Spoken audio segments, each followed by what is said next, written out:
ये आपके जनसत्ता का आज का संपादकीय पाठ है। देखिए, संपादकीय पाठ ये आर्टिकल, एडिटोरियल आपको प्रारंभिक परीक्षा, मुख्य परीक्षा और इंटरव्यू हर जगह मदद पहुंचाते हैं। चाहे आप लोग स्टेट पीसीएस एग्जाम की तैयारी कर रहे हो या फिर सिविल सर्विस एग्जाम की तैयारी कर रहे हो, इन्हें जरूर आप लोग पढ़ा करिएगा।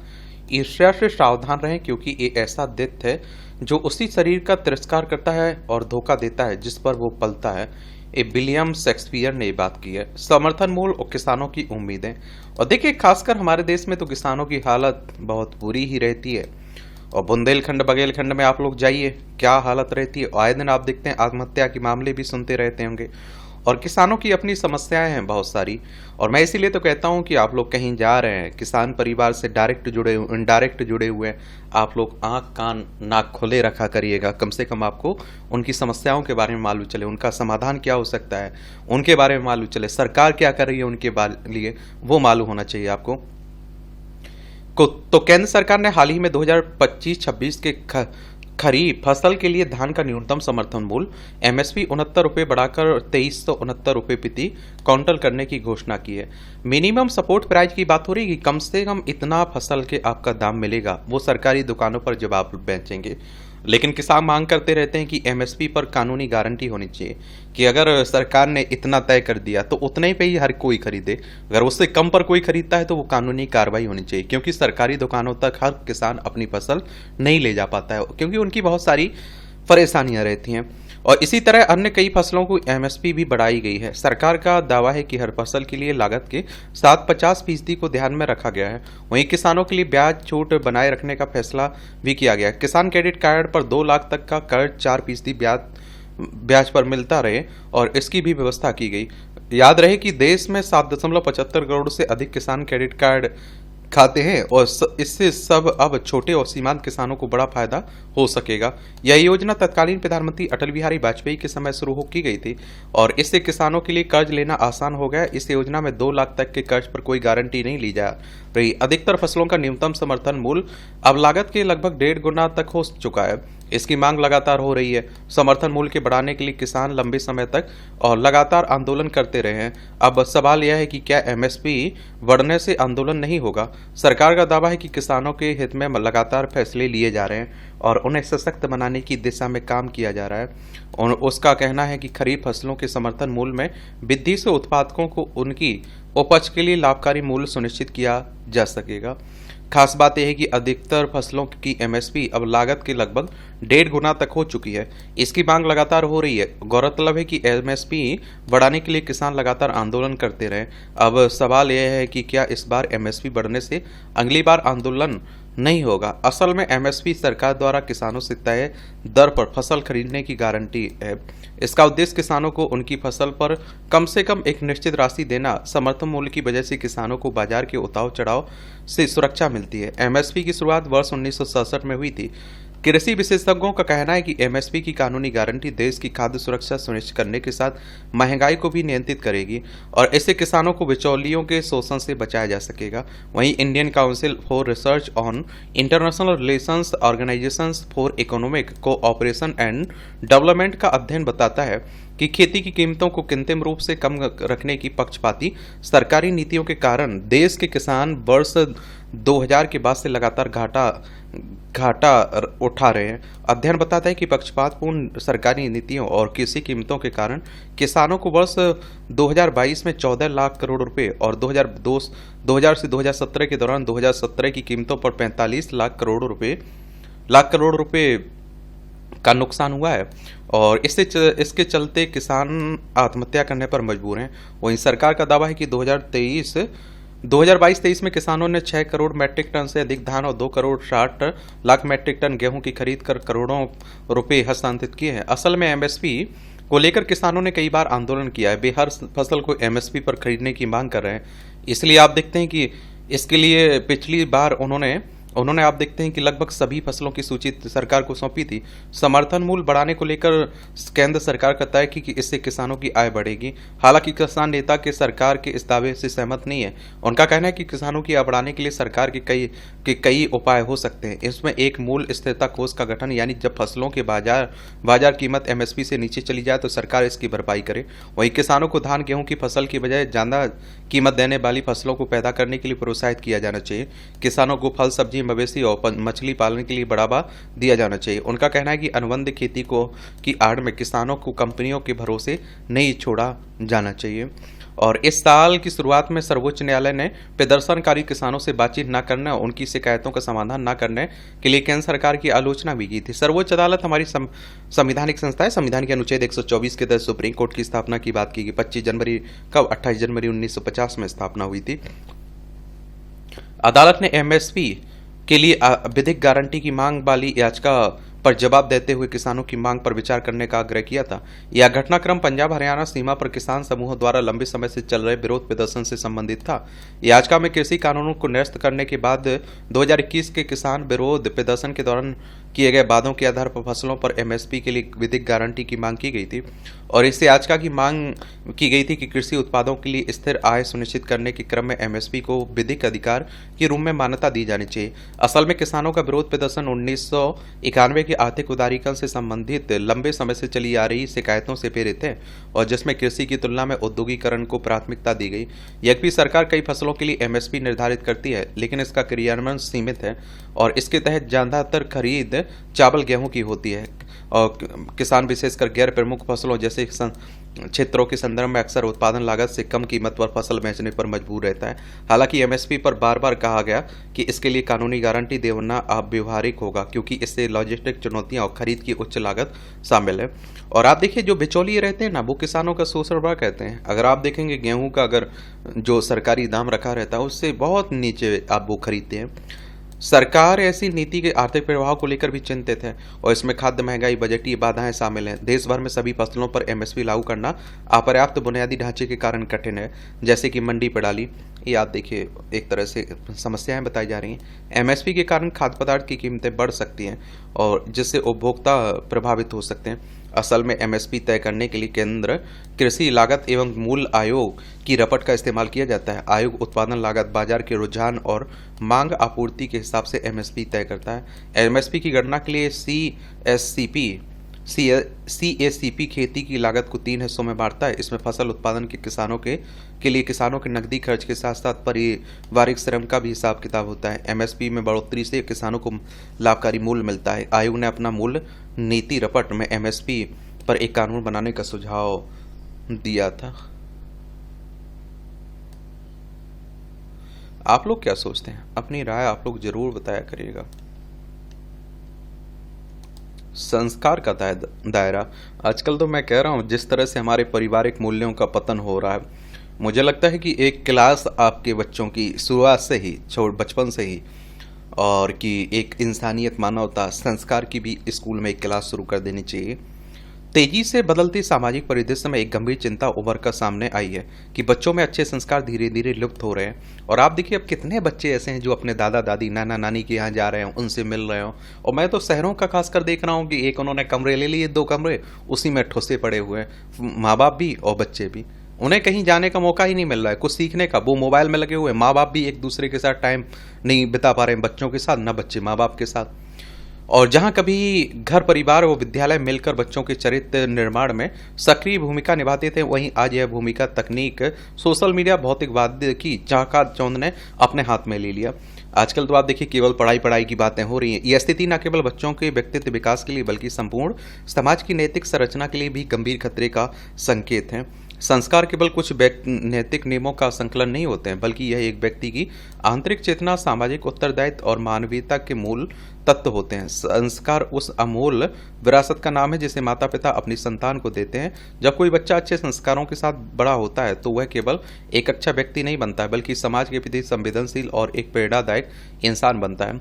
यह स्वीकार करना होगा कि संस्कारों को नींव सबसे पहले घर में रखी जाती है।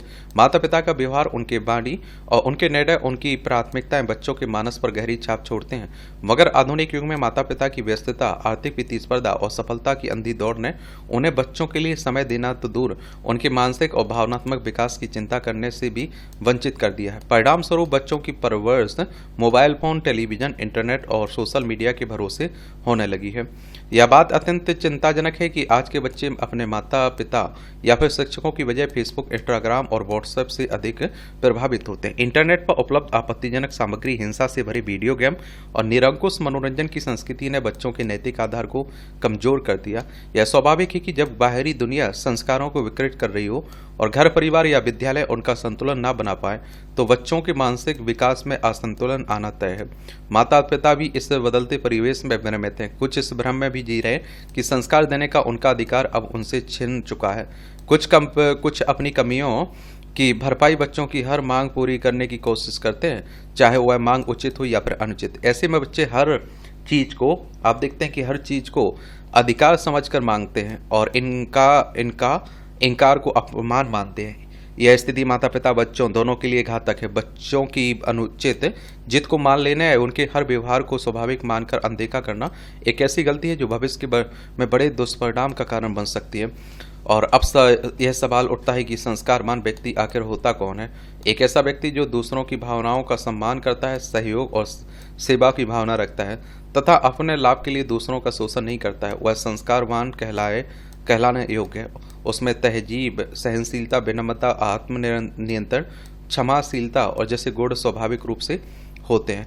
आज के समय में कुछ विशिष्ट संस्कारों के विकास की आवश्यकता है। पहला है सामूहिकता का संस्कार, जो व्यक्ति को न केवल अपने लिए बल्कि समाज के लिए जीने की प्रेरणा देता है। आत्मकेंद्रित जीवन शैली ने इंसान को अपने ही दायरे में सीमित कर दिया। उसे दूसरों की तकलीफ, संघर्ष और जरूरतों से कोई सरोकार नहीं रह गया। एक सामूहिक दृष्टिकोण युक्त व्यक्ति समाज में समानता, शिक्षा का अधिकार, सार्वजनिक संस्थानों का न्यायपूर्ण वितरण और नागरिक उत्तरदायित्व की भावना को महत्व देता है। दूसरा आवश्यक संस्कार है स्वास्थ्य। आज की पीढ़ी घर के बजाय बाहर के भोजन, नींद की कमी और गतिहीन जीवन शैली का शिकार है।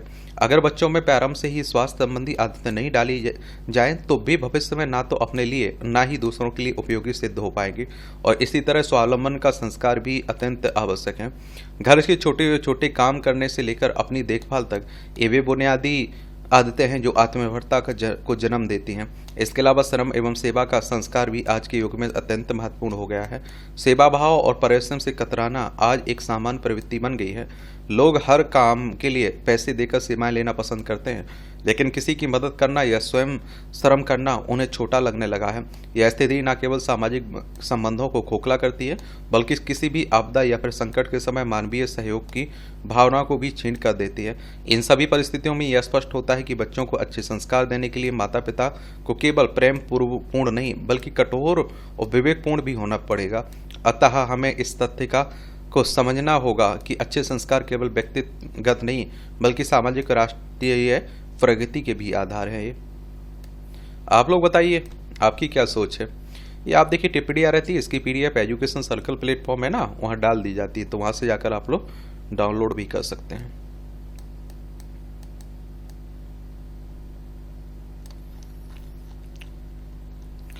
ये आप देखिए सुरक्षा के सवाल। अहमदाबाद हवाई अड्डे के पास जो भीषण विमान दुर्घटना ने देश को झकझोर कर रख दिया। अहमदाबाद गुजरात में आप लोगों को देखने को मिलेगा। ये है आप देखिए गुजरात, गांधीनगर इसकी राजधानी। इसकी सीमा पाकिस्तान से लगती है। अंतर्राष्ट्रीय राज्यों में राजस्थान, मध्य प्रदेश, महाराष्ट्र से लगती है। और आप देखिए उड़ान भरने के कुछ ही समय बाद हुई इस दुर्घटना से जांचकर्ताओं और विमानन विशेषज्ञों के सामने कई सवाल खड़े हुए हैं। भारत में पिछले दशकों में कई हवाई दुर्घटनाएं देखी गई हैं।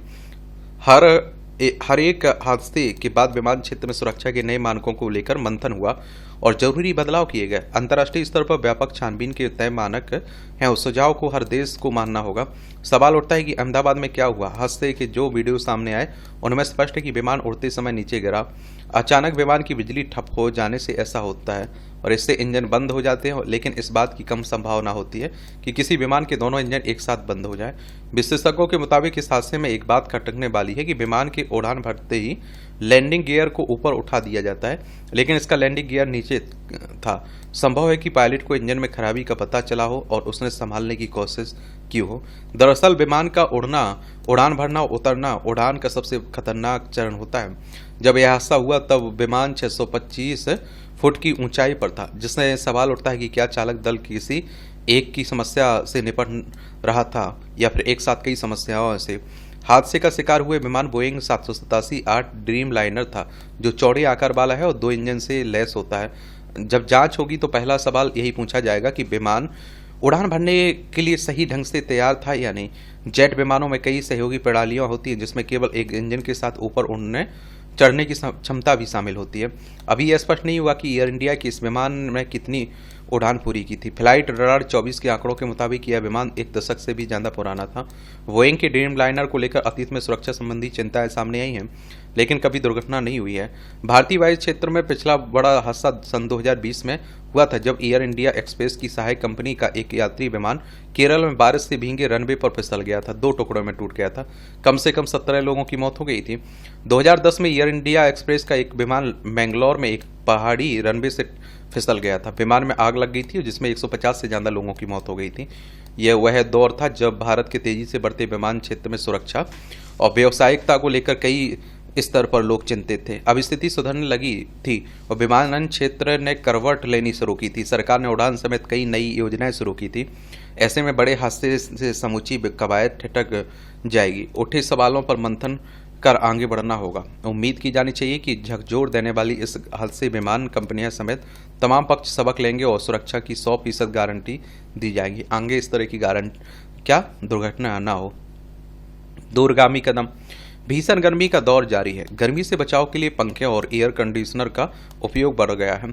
ऐसे समय में बिजली कर्मचारी पड़ताल पर चले जाएं और तो दोनों लोगों की परेशानियां बढ़ सकती हैं। उत्तर प्रदेश में बिजली कंपनियों के निजीकरण के खिलाफ कर्मचारियों में बड़े आंदोलन की सुगबुगाहट निसंदेह चिंता का विषय है। राज्य में बिजली आपूर्ति बाधित होने से पहले ही राज्य सरकार अगर अपनी तैयारी कर लेना चाहती है तो यह कोई गलत भी नहीं है।